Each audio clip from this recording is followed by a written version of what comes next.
Komunikasi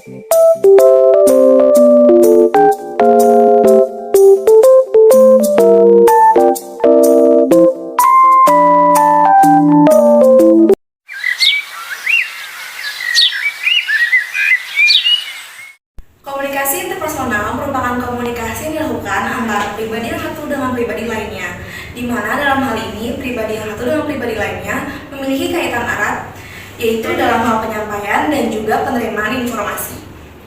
Komunikasi interpersonal dalam hal ini sangat penting bagi kolaborasi antar tenaga kesehatan. Kerjasama tim dan kolaborasi mengharuskan perawat untuk dapat berkomunikasi secara interpersonal dan juga secara efektif, di mana komunikasi interpersonal ini dapat dilakukan sesama tenaga kesehatan, sesama teman perawat, kepada pasien dan keluarga pasien, agar perawatan yang diberikan dapat berlangsung secara efektif dan juga secara komunikatif. Fungsi dari komunikasi interpersonal antara lain sebagai sarana informasi, sosialisasi, perdebatan dan diskusi, motivasi, dan juga sebagai sarana pendidikan. Tujuan dari komunikasi interpersonal antara lain yang pertama adalah untuk pemahaman, di mana dalam hal ini ketika kita ingin seseorang itu memahami isi pikiran kita, maka dalam hal ini kita harus mengutarakan apa yang kita pikirkan melalui informasi yang kita berikan kepada orang lain. Nah, dalam hal ini pemahaman diperlukan agar orang lain tersebut dapat memahami apa yang kita ingin sampaikan dan apa informasi yang ingin kita sampaikan. Tujuan dari komunikasi interpersonal yang kedua adalah untuk memahami. Dalam hal ini kita tidak bisa menuntut orang lain itu selalu memahami apa yang kita sampaikan, tapi kita juga harus memahami apa yang orang lain tersebut sampaikan agar terjadinya sebuah keselarasan dalam isi dari komunikasi yang dilakukan. Tujuan dari komunikasi interpersonal yang ketiga adalah terjalinnya kesepakatan antara individu satu dengan individu lainnya dan juga terdapat titik terang sebuah pembahasan dari komunikasi yang dilakukan antara dua individu tersebut. Pelaksanaan interaksi perawat dengan pasien tidak selalu berjalan mulus. Hal tersebut karena proses komunikasi antara personal tidak berjalan dengan seharusnya. Nah, hal tersebut terjadilah hambatan-hambatan. Nah, hambatan-hambatan tersebut antara lain sebagai berikut. Pertama ada status efek. Status efek adalah perbedaan faktor sosial yang disebabkan karena satu, tingkat derajat ekonomi, kedua, pendidikan, ketiga, jabatan, dan sebagainya.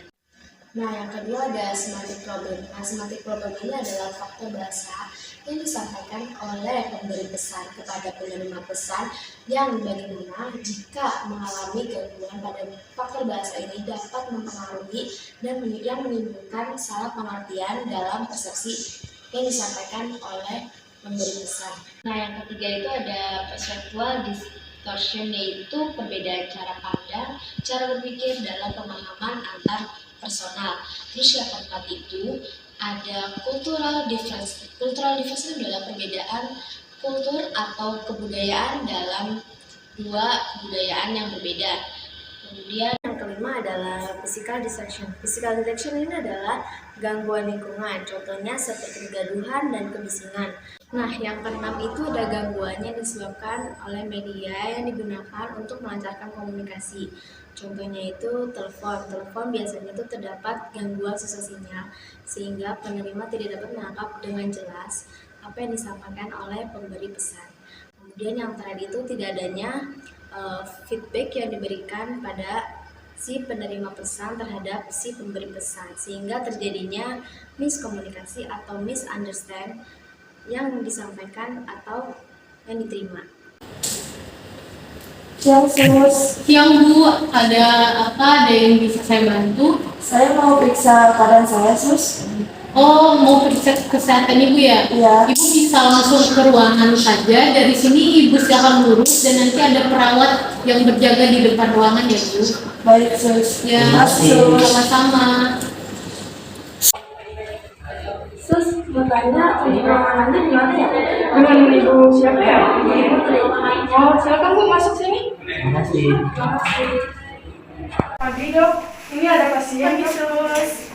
Dengan Ibu siapa? Ibu Putri, Dok. Baik Ibu, langsung tiduran aja ya Bu ya. Baik, Bu.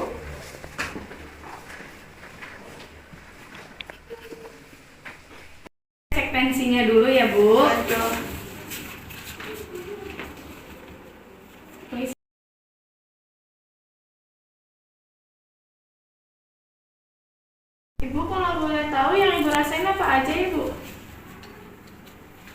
demam, nyeri otot, suka sariawan, terus sama suka berkeringat di malam hari.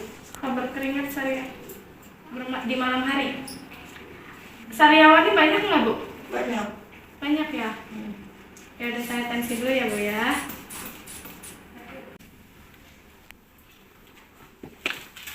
Selain itu apa aja sih? Suka kecapean.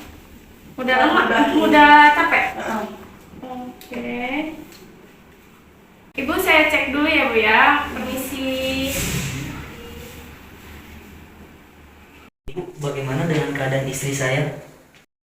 Sebelumnya kondisi ibunya belum bisa dipastiin dulu, soalnya harus melalui pemeriksaan lab dulu ya Pak. Ibu dan Bapak, pemeriksaan sudah selesai. Tadi seperti yang saya bilang, pemeriksaan harus melalui lab. Untuk hasilnya, Bapak dan Ibu silakan tunggu di luar dulu ya, nanti saya panggil lagi. Baik, Dok. Suster, ini sudah saya catat. Silakan kamu kasih ke petugas lab ya. Baik, Dok.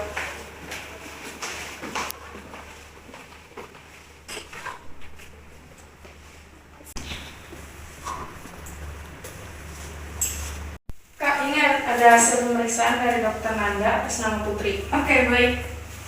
Dok, hasil pemeriksaan dari pasien Putri. Oke, makasih ya Kak. Baik, untuk suster, tolong panggilkan Ibu Putri. Bilang ya, tunggu di ruangan saya. Baik, Dok. Maaf Bapak dan Ibu, untuk istri Bapak positif mengidap penyakit HIV. Apa dok? Istri saya kena HIV. Itu mungkin salah dok pemeriksaannya.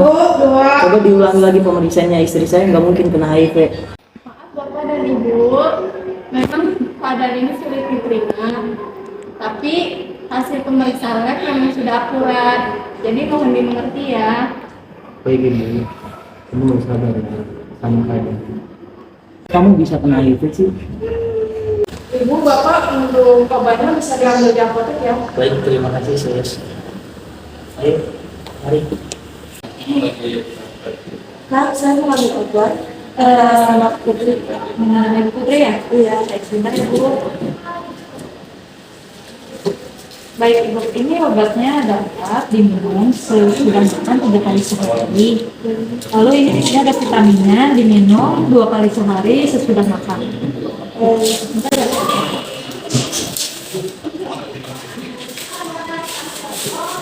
Bu.